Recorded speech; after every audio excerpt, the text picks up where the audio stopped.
Assalamualaikum warahmatullahi wabarakatuh. Pembahasan yang ke-8 tentang interpretasi data. Pada bab sebelumnya telah dibahas tentang pengolahan data, baik secara kuantitatif maupun secara kualitatif. Nanti di interpretasi data ini juga akan saya bahas bagaimana cara mengolah datanya juga, sebagian saja, karena terkait dengan durasi.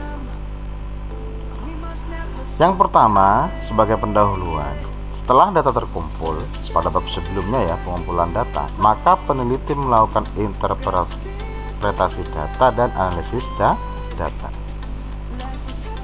Nah, interpretasi data ini berbeda dengan analisis data.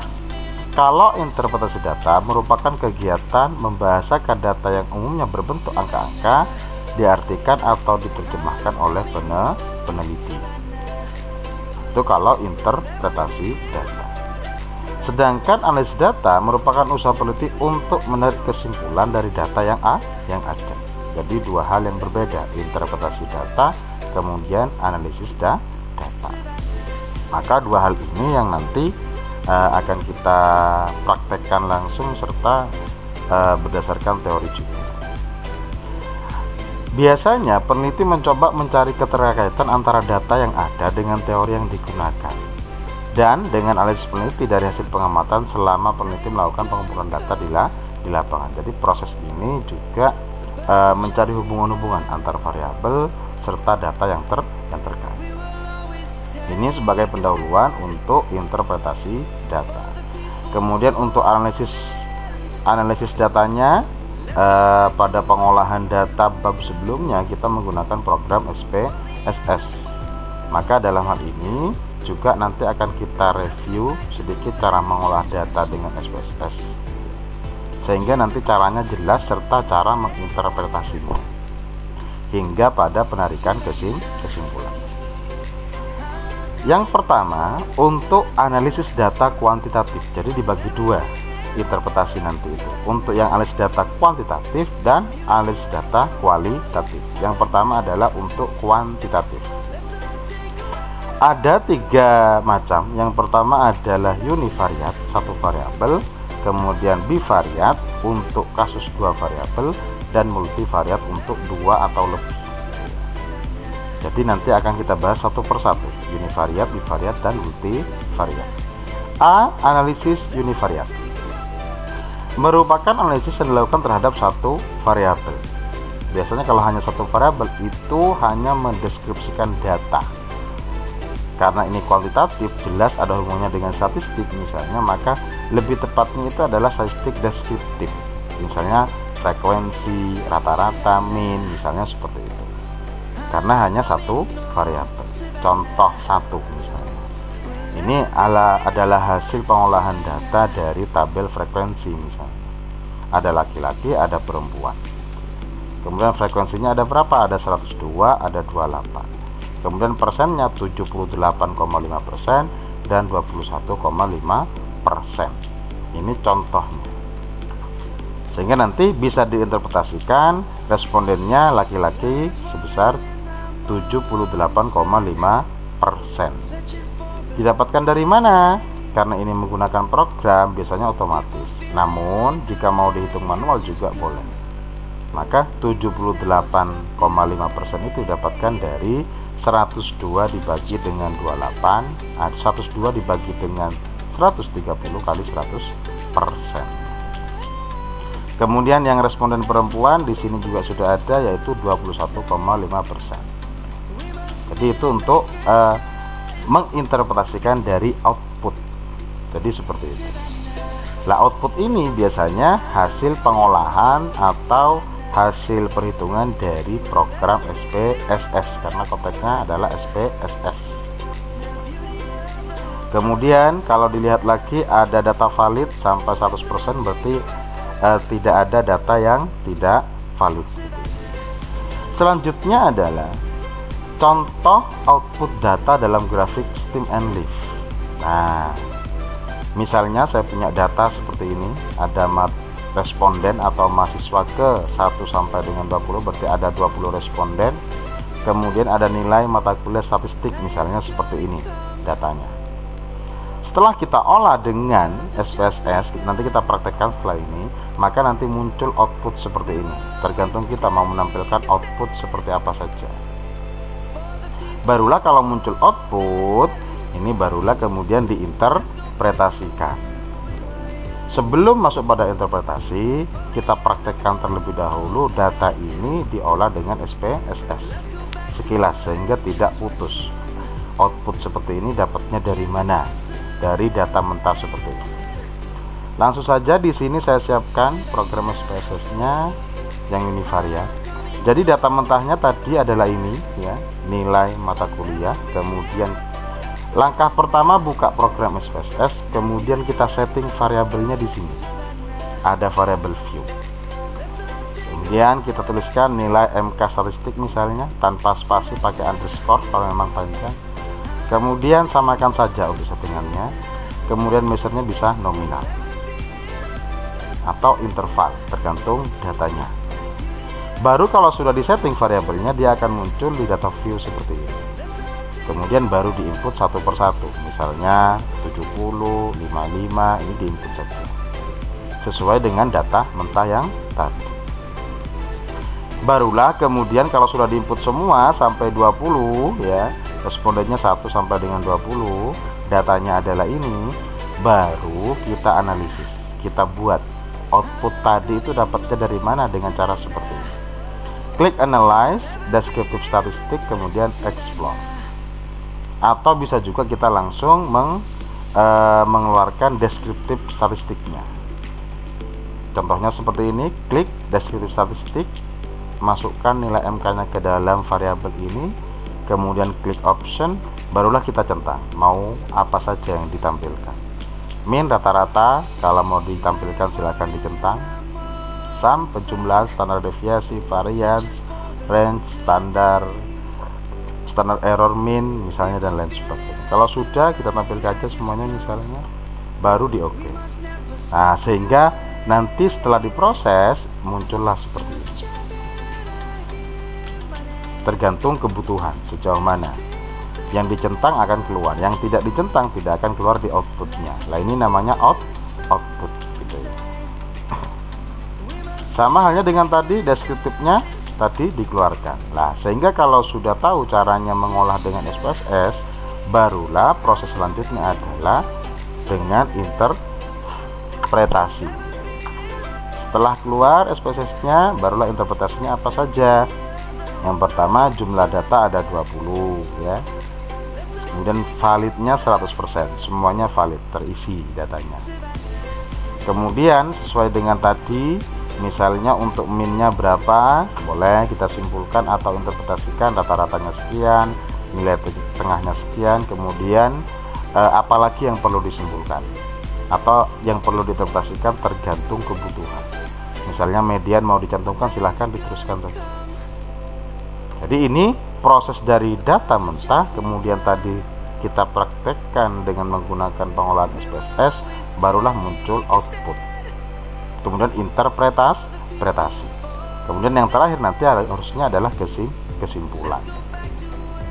Jadi dari proses entry data mentah, entry, kemudian entry data, kemudian cek datanya ya, clearing, kemudian baru output.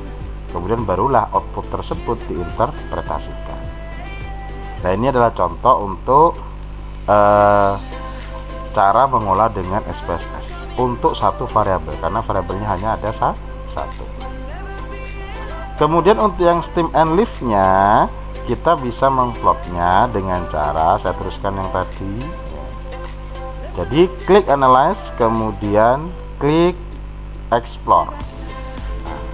Kemudian masukkan dependent listnya ya, kemudian klik statistik jika yang dibutuhkan, deskriptif ya, kemudian plotnya apa saja, baru di sini kita centang stem and leaf.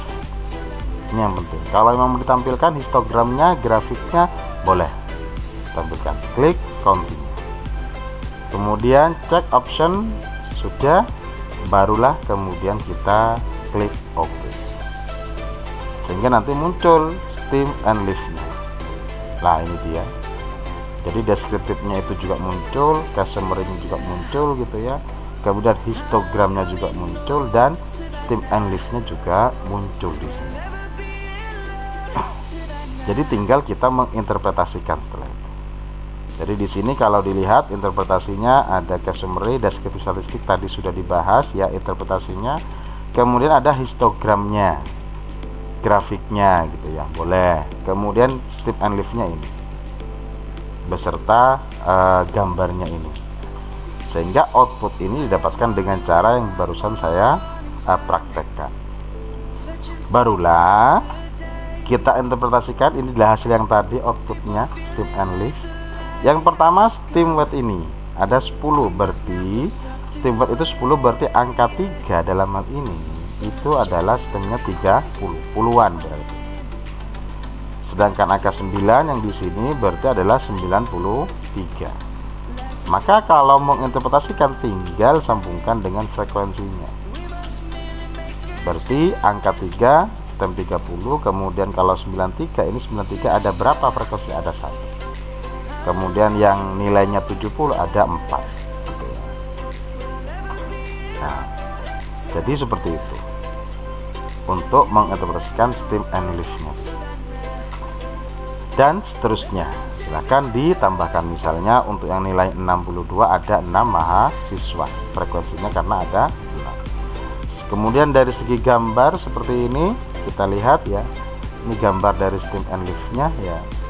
Jadi datanya berkisar di sini sehingga interpretasinya sudah cukup karena hanya satu variabel. Kalau mau ditampilkan juga misalnya histogramnya tadi di output yang tadi boleh, misalnya ditampilkan histogramnya boleh, sehingga nanti kelihatan nilai 40-nya ada berapa, nilai 70-nya ada berapa frekuensinya gitu ya. Nanti juga ada, misalnya nilai 70 di sini ternyata ada 5, nilai 90 itu frekuensinya ada 1.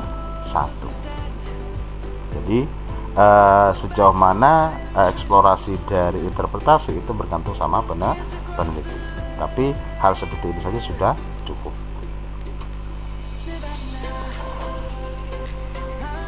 Setelah itu selanjutnya yaitu kalau tadi adalah univariat, sekarang adalah analisis bivariat.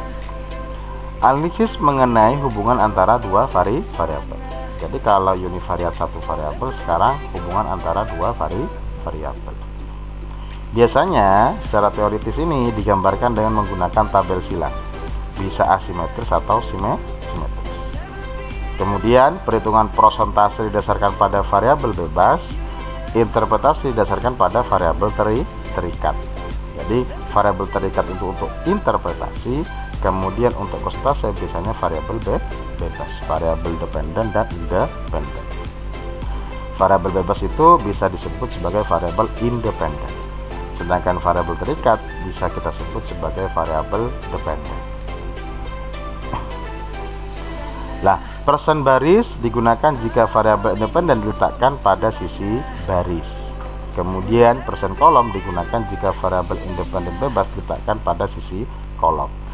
Mungkin sedikit abstrak penjelasan ini, nanti akan lebih kelihatan jelas ketika kita tahu bentuk outputnya seperti apa.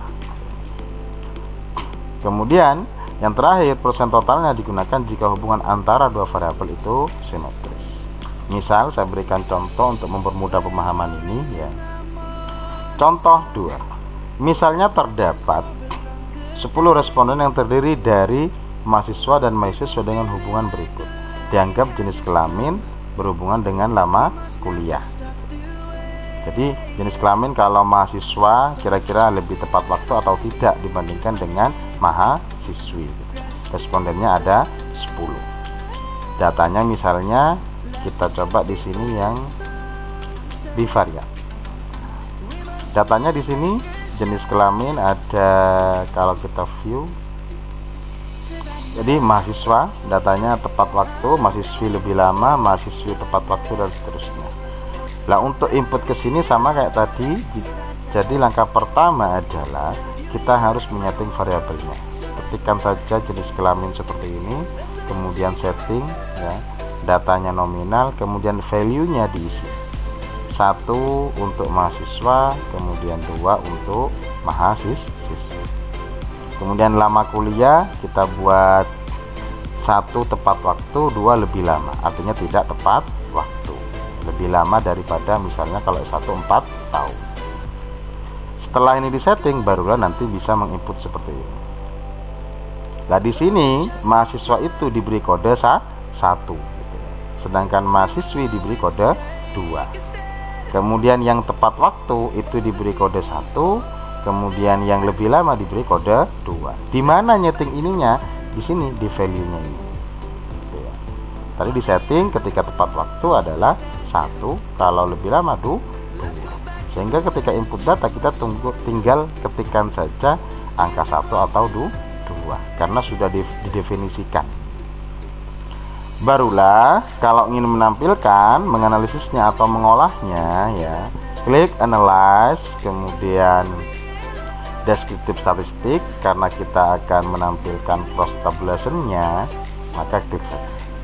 Kemudian misalnya jenis kelamin, kemudian lama kuliah, di kolom ini. Kemudian statistiknya bisa di ini. Kalau memang mau menggunakan T-square silahkan. Kemudian ada metode gamma, summer, kendal, dan semuanya ini banyak metode. Kemudian selnya kita centang kolom untuk persentase ini, ya. Kemudian continue, yang lainnya biarkan saja.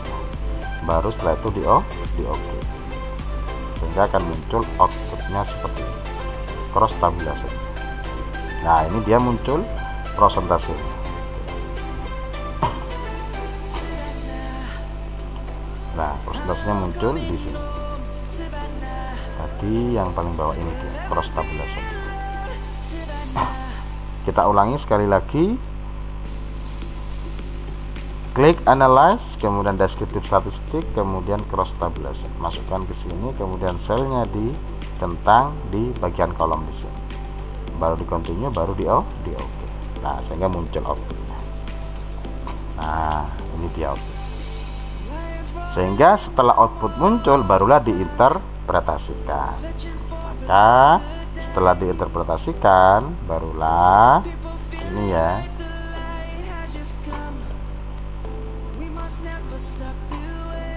tadi di sini. Nah, ini adalah output dari contoh 2 tadi.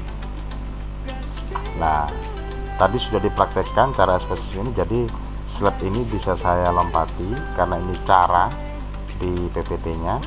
Tadi sudah dipraktekkan cara ini, kemudian muncullah yang namanya output tadi. Nah, ini saya tampilkan agar mudah memahami cara menginterpretasikan. Interpretasinya bagaimana? Tinggal melihat, ini ada jenis kelamin mahasiswa, mahasiswi, kemudian lama kuliah, tepat waktu, dan lebih lama. Tinggal perhatikan prosentasenya saja. Berarti untuk mahasiswa itu yang tepat waktu 25%. Berarti kalau dibahasakan secara bahasa interpretasi, persentase lama kuliah mahasiswa, karena ini mahasiswa, ya, yang tepat waktu 25%, sedangkan persentase lama kuliah mahasiswa yang tepat waktu adalah 75%. Kemudian interpretasi yang kedua adalah yang ini, persentase lama kuliah mahasiswa yang lebih lama yang telat lulus, yaitu 33% dari sini, ya, sedangkan mahasiswa yang lebih lama telat lulus adalah 66,7%. Jadi pada proses interpretasi bivariat ini kita sudah dari data mentah mempraktekkan, kemudian mengolahnya dengan SPSS, kemudian muncul output seperti ini, barulah diinterpretasikan. Jadi alurnya tidak putus. Jadi data mentah, input data ke SPSS, proses dengan SPSS tadi, klik analyze, deskriptif statistik, barulah kemudian muncul output, kemudian baru diinterpretasikan. Itu. Kemudian selanjutnya, jika kalau tadi itu menggunakan cross tabulation, kita bisa menggunakan T-square test, gitu ya. Sama caranya, hanya saja nanti klik menunya saja yang berbeda. Nah, ini cara di PPT-nya. Langsung saja kita praktekkan, ya. untuk yang Q-square test. Klik analyze ya, data yang tadi, kemudian descriptive statistik, kemudian cross tabulation tetap. Nah, di sininya diklik di bagian statistik sehingga muncul seperti ini. Nah, tinggal nanti Q-square-nya dicentang, kemudian di continue, sehingga nanti akan muncul output untuk tes Q-square-nya. Nah, ini dia Q-square-nya muncul sudah. Kalau sudah muncul outputnya, barulah diinterpretasikan. Nah, output tadi barulah diinterpretasikan. Ini dia tabel outputnya, saya kopikan di sini untuk mempermudah interpretasinya ya. Yang perlu diperhatikan tidak usah semuanya, cukup bagian yang exact, significant, total.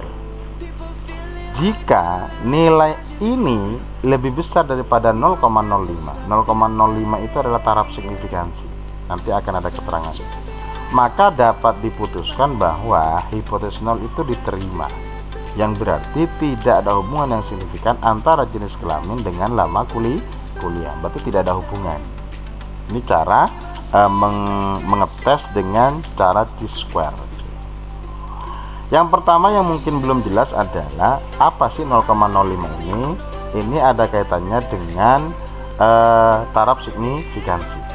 Kemudian ada hipotesis. Jadi sebelum pengujian itu harus dirumuskan dulu hipotesisnya. Dalam konteks ini, hipotesisnya adalah H0 tidak ada hubungan yang signifikan antara jenis kelamin dan lama kuliah.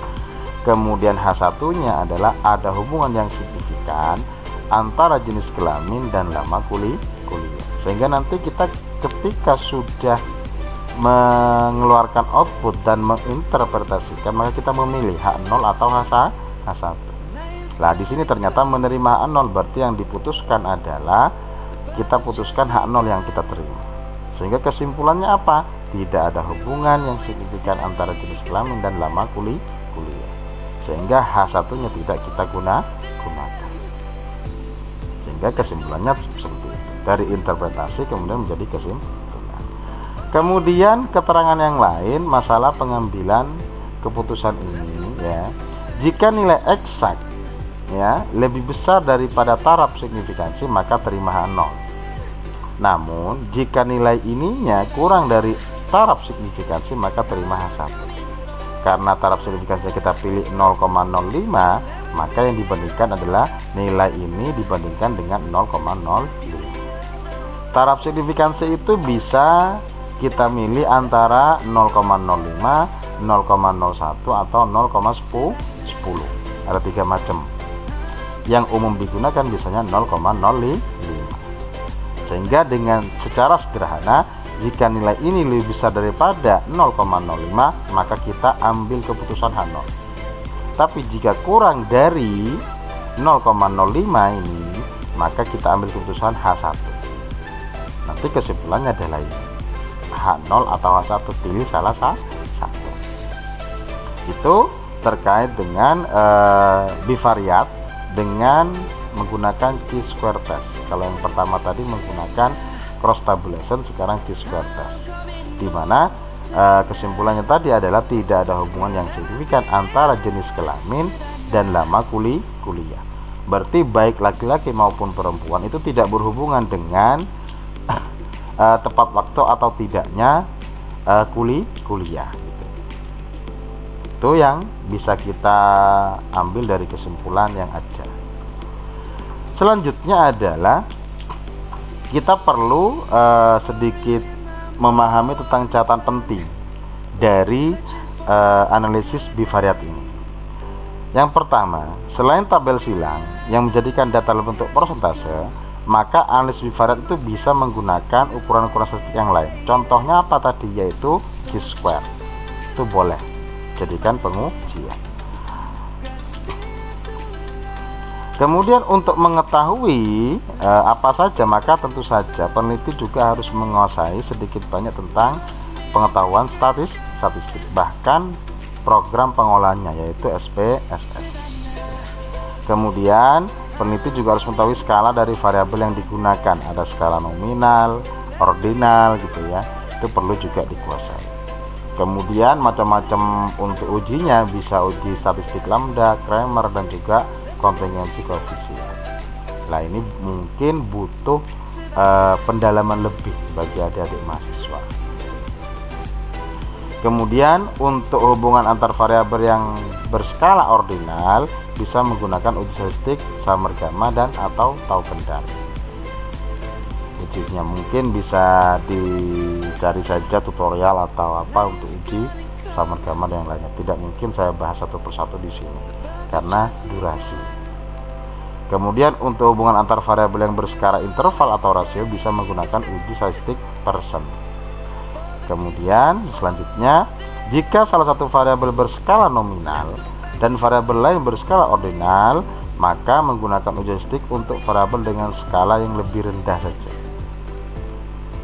Kemudian untuk G-square, ini adalah uji yang tadi yang kita praktekkan ya, itu merupakan ukuran asosiasi yang berusaha untuk menguji hipotesis bahwa antar variabel dan variabel itu baik independen maupun dependen ada hubungan yang signifikan tadi yang barusan kita praktekkan. Kemudian ada uji lambda, ada tahu kendal, semuanya Summer, kemudian koefisien korelasi Spearman, kemudian sampai dengan produk moment serta regresi linear. Ini macam-macam ujinya yang digunakan dalam pengolahan data, baik menggunakan perhitungan manual maupun menggunakan SPSS. Tidak mungkin saya membahas semuanya satu persatu, namun di video yang terpisah saya memberikan tutorial atau cara menguji dengan SPSS masing-masing dari ini. Mari kita lanjutkan. Yang selanjutnya yang C adalah analisis multivariat. Kalau tadi bivariat, sekarang multivariat, berarti lebih dari 2 variabel. Ingat, univariat 1 variabel, bivariat 2 variabel, dan multivariat itu adalah lebih dari 2. Bisa 3 variabel. Misalnya saya berikan contoh 3. Terdapat 10 responden mahasiswa yang berasal dari 3 provinsi yang berbeda. Misalnya Jawa Timur, Jawa Tengah, dan Jawa Barat. Kemudian tingkat IQ tinggi dan rendah dalam meraih juara 1 dan juara 2 di kejuaraan olimpiade. Misalnya datanya seperti ini. Ini adalah asal provinsi, responden pertama, kedua sampai dengan 10. Di sini saya cukup 10 saja sebagai percontohan gitu ya, untuk memudahkan saja. Kemudian responden 1 misalnya dari Jawa Timur, juara olimpiade juara 1, tingkat IQ-nya memang tinggi. Kemudian responden 2 dari Jawa Timur, juara 2 namun tingkat IQ-nya rendah. Maka nanti di sini kan sudah lebih dari 2 variabel. Variabel yang pertama asal provinsi, kemudian variabel yang kedua juara olimpiade, variabel yang ketiga adalah tingkat IQ. Maka ini kita sebut sebagai analisis multivariat. Sehingga dengan menggunakan program SPSS masih cross tabulation ya, kita input datanya ya, setting variabelnya, input datanya, langsung saja kita praktekkan ya, biar mudah memahami. Untuk yang multivariat kita kosongkan dulu untuk ini. Oke.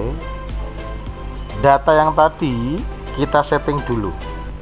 Langkah awal itu tentu menyeting variabel asal provinsi, kita ketikkan aja di sini, kemudian samakan value-nya 1 Jawa Timur, 2 Jawa Tengah, 3 Jawa Barat. Tinggal diisikan saja.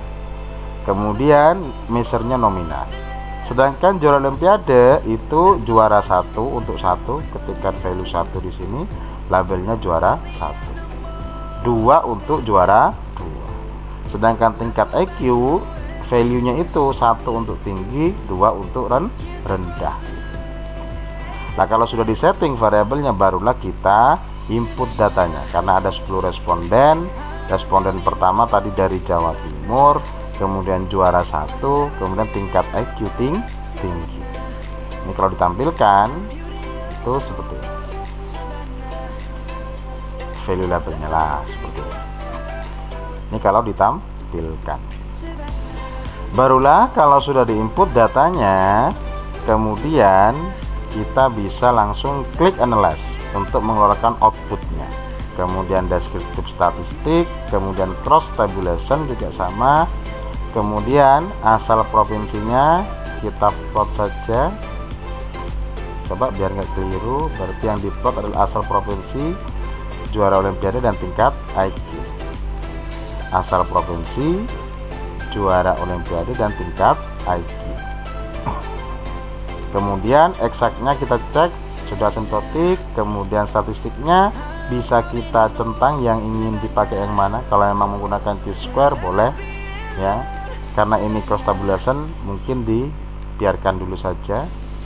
Kemudian jangan lupa kolomnya ini dicentang untuk persentasenya biar ditampilkan. Setelah itu continue, baru setelah itu adalah di OK, sehingga muncul output seperti ini. Nah, ini dia outputnya. Asal provinsi Jawa Timur, Jawa Tengah, Jawa Barat, kemudian tingkat EQ-nya tinggi dan rendah, kemudian juaranya juara 1 dan 2. Maka kalau sudah muncul output seperti ini, tinggal menginterpretasikan. Nah, untuk memudahkan pembahasan interpretasi, saya kembali ke slide-nya. Ini adalah outputnya ya, output yang tadi.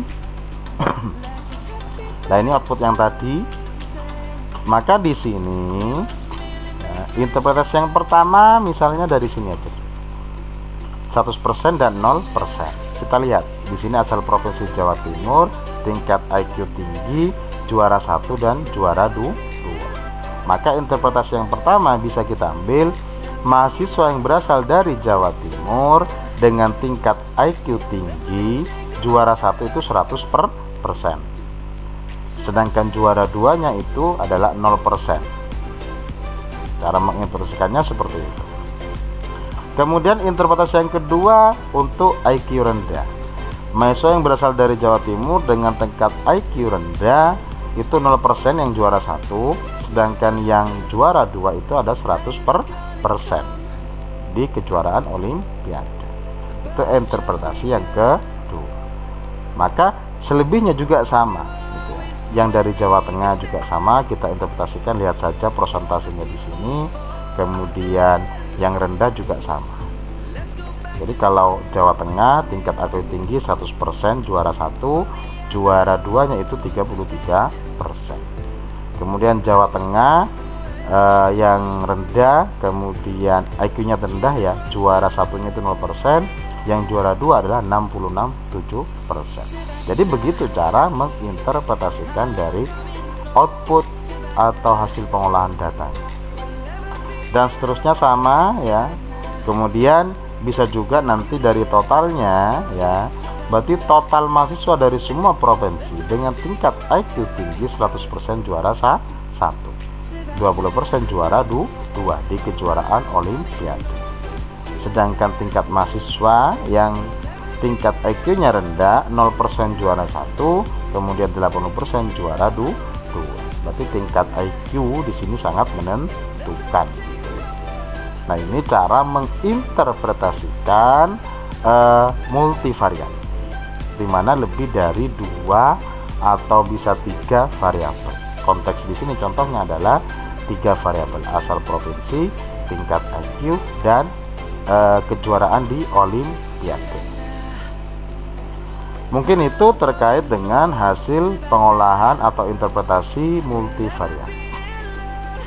Lah, memang banyak pengujian-pengujian selain menggunakan cross tabulation, tapi tidak mungkin saya bahas di sini karena terkait dengan durasi. Ada beberapa catatan, misalnya selain menggunakan cross tabulation ini, tabel silang, kita bisa menggunakan pola elaborasi ya. Elaborasi itu mencakup replikasi, spesifikasi, interpretasi, eksplanasi, dan supresor. Nanti untuk bagian ini bisa dipelajari sendirilah ya, terkait seperti apa, atau mungkin bisa menggunakan referensi tambahan lah. Itu terkait dengan pengolahan data kuantitatif. Sekali lagi ada univariat, bivariat, dan multivariat gitu ya. Yang selanjutnya adalah analisis data kualitatif. Kalau tadi kuantitatif, sekarang kualitatif. Kalau penelitian kualitatif itu biasanya kan peneliti itu menjadi instrumen utama. Jadi dia mengumpulkan data, dianalisis. Mengumpulkan data, dianalisis lagi. Begitu seterusnya. Artinya siklik sampai datanya apa? Sampai datanya jenuh. Nah, biasanya karakter dari kualitatif ini berkaitan erat dengan realitas sosial, ya.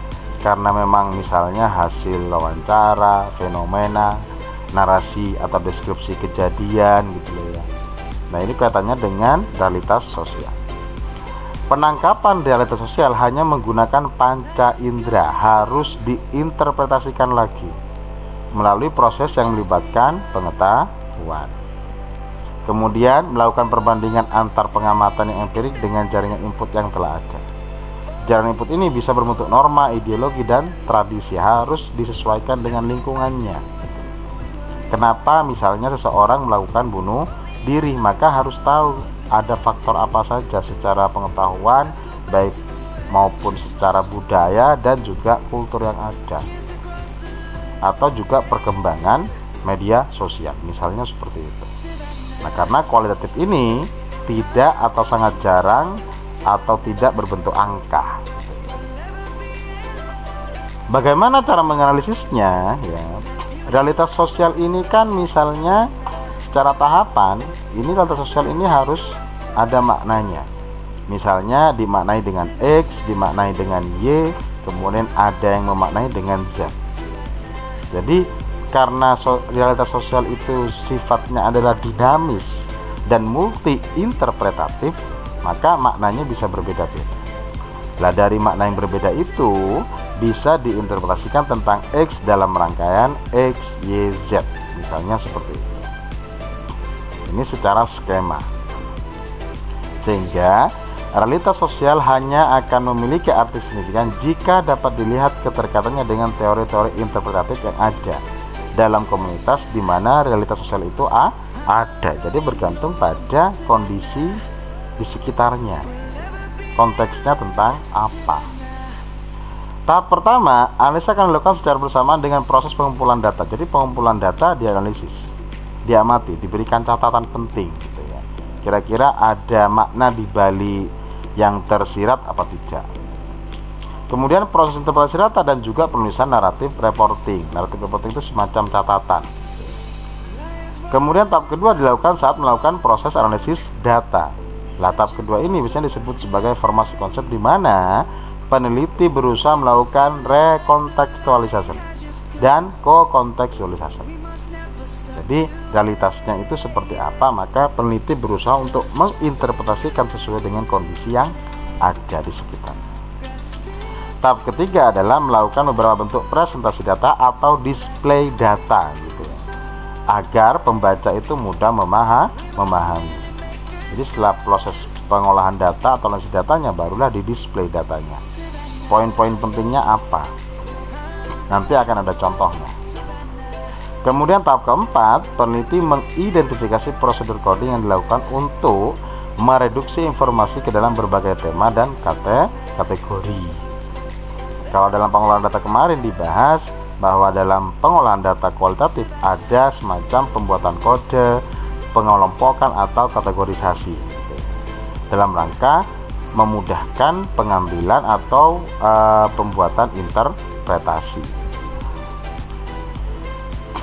Nah, misalnya kalau dalam penelitian kualitatif itu ada data, banyak data ya, data-data yang terkumpul kemudian dianalisis ya, sambil pengambilan data, prosesnya berbarengan bisa. Kemudian baru direduksi, buatkan ya dalam analisisnya itu kategori-kategori yang sesuai atau pengelompokan serta kode yang ada. Nah, kategori tersebut kemudian barulah dilakukan analisis serta mengambil kesimpulan nanti. Tahapan-tahapan ini bagaimana contohnya? Nanti akan ada contohnya. Sebelum ke contoh, kita coba pahami dua istilah berikut. Yang pertama, recontext recontextualization. di mana diartikan sebagai kegiatan peneliti untuk mengorganisasi data dengan cara meletakkan data tersebut dalam konteks makna yang ada. Sedangkan kalau decontextualization diartikan sebagai kegiatan peneliti untuk menemukan rangkaian gejala yang tidak terkait. Jadi apa yang tidak terlalu dominan, apa yang kurang berkaitan maka tidak disampaikan, sehingga tidak mengganggu gejala utama dari hal yang sudah diteliti. Nah, dua istilah tersebut sangat penting dalam penelitian kualitatif. Misalnya contohnya seperti ini. Di sini adalah serangkaian peristiwa, cerita peristiwa, data kualitatif. Anggap saja ini data kualitatif. Kemudian peneliti membuat catatan-catatan penting di sebelah kanannya ya, termasuk ada lokasi penelitian, sikap laki-laki terhadap wanita. Ini untuk memudahkan dari data ini ke dalam kategori dan kode-kode tertentu.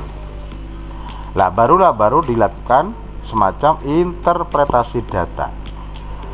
Cara melakukan interpretasi data yang pertama adalah lakukanlah interpretasi itu berdasarkan catatan atau kode yang setelah dibuat. Misalnya, kalau dalam konteks ini dari wacana ini, kita bisa melakukan interpretasi, misalnya ada segregasi wilayah, lokasi-lokasi khusus untuk laki-laki dan lokasi khusus untuk perempuan. Nah, ini berarti kan merangkum atau memberikan kategori khusus. Interpretasi yang kedua, perempuan merupakan warga negara kelas 2. Warga negara kelas 2 itu berarti di bawahnya laki-laki. Kemudian kebiasaan, di sini sudah diberikan catatan kebiasaan di Aceh misalnya. Kebiasaan di Aceh itu perempuan tidak boleh berada di luar rumah tanpa disertai suami atau saudara laki-lakinya. Ini juga bagian dari interpretasi. Lah barulah dari berbagai interpretasi ini dibuat kesimpulan. Kesimpulan apa yang bisa diambil? Contohnya, di Aceh perempuan dianggap sebagai negara kelas 2, artinya di bawahnya laki-laki. Namun juga menjadi kebanggaan terhadap perempuan pejuang Aceh. Jadi tokoh-tokoh kayak Cut Nyak Panglima Kumala Hayati itu adalah pejuang-pejuang Aceh. Jadi itu kesimpulan yang bisa diambil dari data kualitatif seperti ini. Jadi proses dari data mentah ini kemudian memberikan kategorisasi, kemudian melakukan kode-kode tertentu ya, pengelompokan kebiasaan ini ya, sampai pada interpretasi datanya, yang akhirnya menghasilkan sebuah kesimpulan. Barulah kesimpulan ini yang dijadikan sebagai jawaban dari rumusan masalah atau masalah yang telah ditetapkan oleh peneliti. Saya kira itu terkait dengan interpretasi data baik kuantitatif maupun kualitatif.